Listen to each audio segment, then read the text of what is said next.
ఏ మాటకా మాట చెప్పుకోవాలి. జలగన్న దెబ్బకి 5 ఏళ్లలో అమరావతి అన్ని రకాలుగా నష్టపోయింది. కానీ ఒక్క ఈ సేవలో మాత్రం లాభం జరిగింది. ఏటంటారా? అమరావతిలో పచ్చదనం గట్టిగా పెరిగింది. 5 ఏళ్ల క్రితం బాబు గారి ఆయాంలో నాటించిన చెట్లు ఇప్పుడు మహా వృక్షాలై పచ్చదనం కంటికి కనిపిస్తోంది. అమరావతి మీద కచ్చగట్టి జలగన్న 5 ఏళ్లకు పోవడంతో అధికారులు ఆ చెట్ల జోలికి వెళ్ళలేదు. కానీ జలగన్న అమరావతికి 1-2 సార్లు ఎల్లున్నా చెట్లన్నీ సఫా అయిపోయాయి. నిజంగా చెప్పాలంటే ఏపీలో పర్యావరణానికి నిజమైన ప్రమాదం కాలుష్యం అదో ఇదో కాదే, అసలు ప్రమాదం జలగన్నే. అన్నొస్తున్నాడంటే పచ్చటి చెట్లకు పోగాలం దాపురిచ్చినట్టే. అట్టా ఎన్ని వేల చెట్లు నరికేశారో లెక్కే లేదు.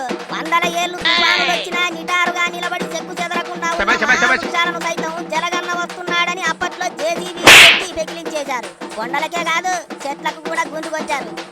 చాలా నష్టపోయినా అదృష్టం కొద్దీ అమరావతికి జలగన్న రాకపోవడంతో చెట్లన్నా మిగిలాయి ఇప్పుడు.